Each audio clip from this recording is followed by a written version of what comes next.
নমস্কার বন্ধুরা, আবার তোমাদের জন্য একটা নতুন রেসিপি নিয়ে চলে এসেছি। আজকে একদম নতুনভাবে একদম হেলদি রেসিপি তোমাদের সাথে শেয়ার করব। আজকে বাড়িতে যদি চিড়ে থাকে, হ্যাঁ, চিড়ে দিয়ে একটা একদম হেলদি আর খুব কম সময়, মানে 10 মিনিটেই কিন্তু হয়ে যাবে এই রেসিপিটা। চলো দেখে নেওয়া যাক কি কি করেছি। এখানে একটা বাটি নিয়েছি, বাটির মধ্যে আমি নিয়ে নেব, এখানে দেখো একটা ছোট বাটির 1 বাটি চিড়ে। এটা মোটা চিড়ে। একটু চিড়েটাকে নাড়াচাড়া করে দেখে নিচ্ছি ময়লা আছে কি না, অবশ্যই চেক করে নেবে। তারপরে একটু জল দিয়ে এটাকে ধুয়ে আমি জলটা ফেলে দেবো। চিড়ের যে নোংরাটা আছে সেইটা এই জলের সাথেই ধুয়ে বেরিয়ে যাবে, তাই চিড়েটাকে অবশ্যই এইভাবে একটু ধুয়ে নেবে। আর মোটা চিড়ে যেহেতু ধুতে কোনো অসুবিধে নেই, আর একটু কিছুক্ষণ ভিজিয়েও রাখতে হবে। সেই জন্যে দেখো এখানে আমি ওই 1 বাটি মতন একটু জল দিয়েছি, যে বাটিটায় চিড়ে নিয়েছি সেই বাটি দিয়ে এবারে একটু দেখে নিলাম চিড়েগুলো মোটামুটি ভিজে রয়েছে। সেই অবস্থায় আমি এটাকে চাপা দিয়ে রেখে দেবো, এটা থাক। আর এইদিকে আমি বাগান থেকে কিছু পালং শাক তুলে এনেছি। আমার বাগানে যে পালং শাক হয়েছে সেই শাক নিয়ে এসেছি।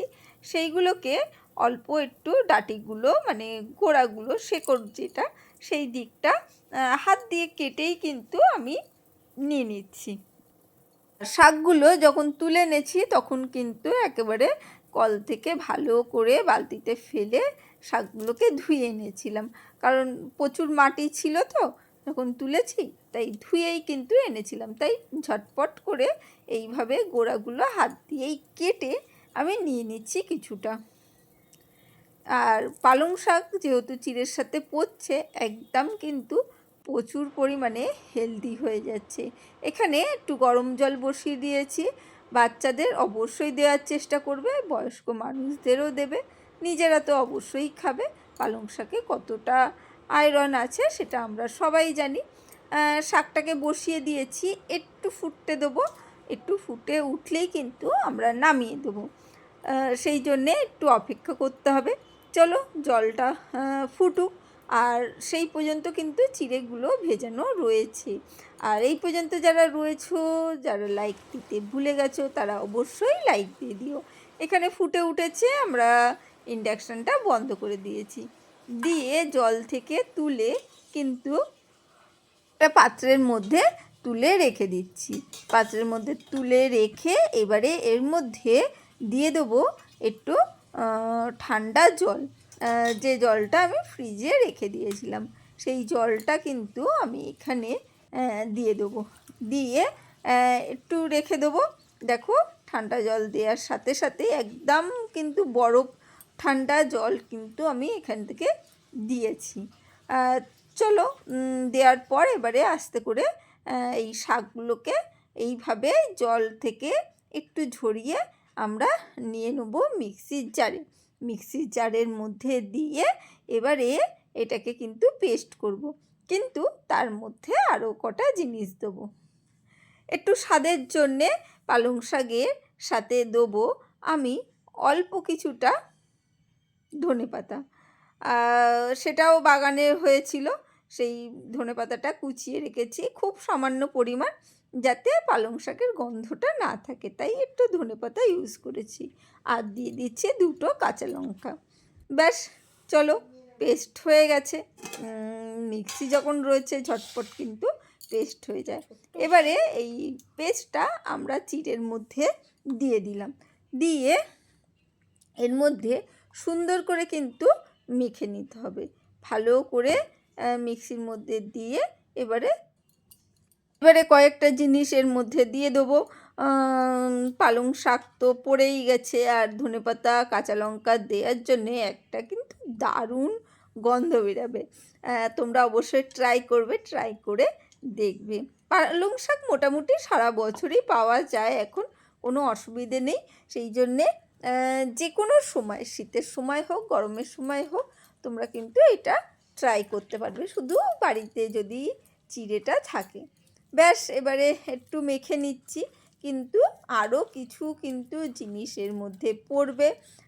হাত দিয়ে ভালো করে চটকে চটকে কিন্তু আমি এটাকে মেখে নিচ্ছি, যাতে চিড়ের মধ্যে যেটুকুনি পালং শাক থেকে জল বেরাবে সেইটুকুনি জল যেন চিড়ের মধ্যে অ্যাবজর্ব করে নেয়। সেই জন্যে এখানে সামান্য একটু লবণ দিয়ে দিয়েছি, আর সামান্য একটু ধনে জিরে গুঁড়ো ছিল, সেই ধনে জিরে গুঁড়োটা দিয়ে দিয়েছি। ঠিক আছে, সেইটাকে ভালো করে এবারে আরও মিশিয়ে নিয়ে এবারে আবারও মেখে নেবো। এখানে কিন্তু আমি আর কোনো মশলা ইউজ করিনি, গরম মশলা গুঁড়ো ও ইউজ করিনি, কিছুই করিনি। একটু ধনে জিরে ভাজা একসাথে ভেজে, মানে শুকনো লঙ্কা ভেজে অল্প একটু গুঁড়োটা পড়েছিল, সেই গুঁড়োটাই কিন্তু দিয়েছি। আর একটু সামান্য গোলমরিচ গুঁড়ো ব্যবহার করেছি, সামান্য। কাঁচা লঙ্কা যেহেতু দিয়েছি, আর সেইভাবে গোলমরিচ গুঁড়ো জাস্ট একটু সামান্য পরিমাণে দিয়েছি। এবারে ভালো করে হাতের সাথে চটকে নিয়ে চিড়েগুলো দেখবে একদম চটকে গেছে, তখন এই দেখো এরকম করে বল বল করে নিচ্ছি, দেখছি যে বল বলটা হচ্ছে কি, তাই একটু করে দেখে নিলাম, নিয়ে ভালো করে চটকে মেখে নিয়েছি সুন্দরভাবে। একদম সিম্পলভাবে করেছি। সব সময় অনেক কিছু মশলা দিয়ে করতে হবে তাহলেই টেস্টি হবে সেরকম নয়, একটু বুদ্ধি খরচ করলেই কিন্তু জিনিসগুলো হয়ে যাবে। দেখো ছোট ছোট টিকিয়ার মতন আমি এই বলগুলো চ্যাপটা চ্যাপটা করে করে নিচ্ছি। আর অবশ্যই করে দেখবে, সকালবেলা তাড়াহুড়োর সময় কিন্তু দারুণ রেসিপি, একদম হেলদি, টিফিনেও ব্যবহার করতে পারবে, খেতে কিন্তু দুর্দান্ত হবে। না ট্রাই করলে বুঝতে পারবে না। একদম কম সময় মানে 10 মিনিটের মধ্যে কিন্তু হয়ে যাবে। দেখো বলগুলো আমি করে নিয়েছি। যারা এই পর্যন্ত রয়েছো তাদেরকে অসংখ্য ধন্যবাদ। এইভাবে সবাই সবার পাশে থেকো, সবাই সবার কাছ থেকে শেখার চেষ্টা করি আমরা, আর এইভাবেই কিন্তু এগিয়ে যাব। প্রত্যেকটা বল কিন্তু আমি রেডি করে নিয়েছি। চলো, এখানে দেখো ফ্রাইং প্যান বসিয়ে দিয়েছি, খুব সামান্য কিন্তু তেল দিয়েছি, দেখে আশা করি বুঝতে পারছো। তার মধ্যে একটু কালো সর্ষে ফোড়ন দিয়ে দিলাম, তেলটা এখনও কিন্তু গরম হয়নি, দেখে আশা করি বুঝতে পারো। আর দিয়ে দিচ্ছি একটু চিলি ফ্লেক্স, সর্ষে চিলি ফ্লেক্স দেওয়ার পর আমি ঝটপট এই টিকিয়াগুলো তেলের মধ্যে দিয়ে দেবো। তেলটা কিন্তু এখনও, তেলটা বা ফ্রাইং প্যানটা এখনও সেইভাবে কিন্তু গরম হয়নি, সেই অবস্থায় কিন্তু আমি দিয়ে এটাকে ভাজা করে নেব।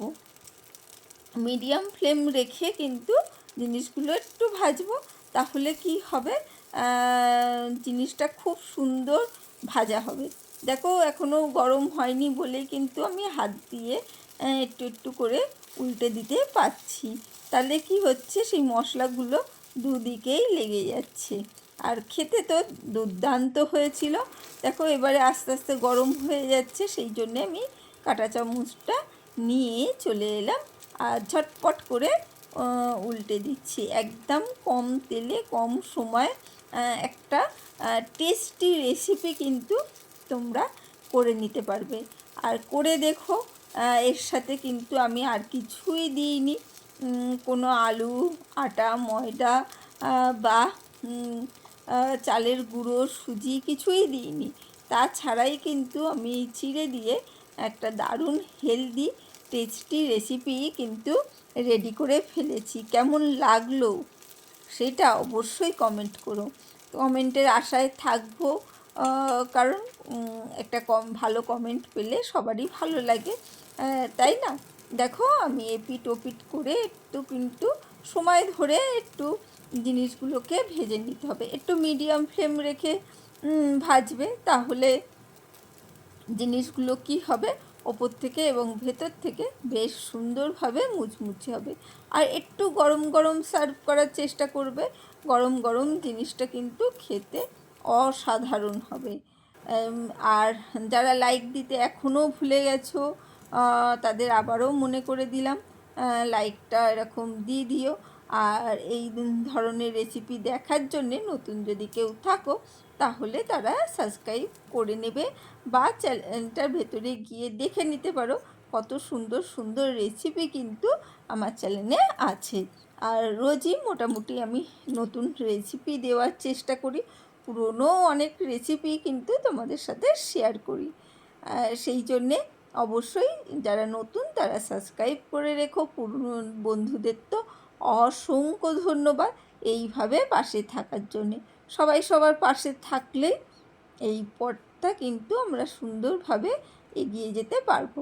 দেখো আমি প্লেটটাকে সাজিয়ে নিচ্ছি, আর একটা সুন্দর প্লেটে পরিবেশন করলে জিনিসটা কিন্তু আরও সুন্দর হয়ে ওঠে, আর যে কোনো বাচ্চাদের কিন্তু খাওয়ার ইচ্ছেটা জেগে ওঠে। দেখো ভাজার পর সবগুলো কিন্তু আমি প্লেটিং করে নিচ্ছি, আর সব সময় বলি যে কোনো জিনিসই একটু প্লেটিং করলে ভালো লাগে। আমি সিম্পলভাবেই কিন্তু একটা সুন্দর প্লেটে রেখে দিয়েছি, আর কিছুই এর সাথে পরিবেশন করার দরকার নেই। যদি মনে হয় সস পরিবেশন করবে করতেই পারো, কিন্তু নিরামিষ দিনে এইভাবেই ট্রাই করবে। একটু সামান্য চাট মশলা ওপর থেকে দিয়ে দিলাম যাতে খাওয়ার সময় একটু একটু মানে ভালো লাগে। সেই জন্যে আজকের জন্যে টাটা, বাই বাই। আবার দেখা হবে অন্য কোনো দিন অন্য কোনো রেসিপিতে।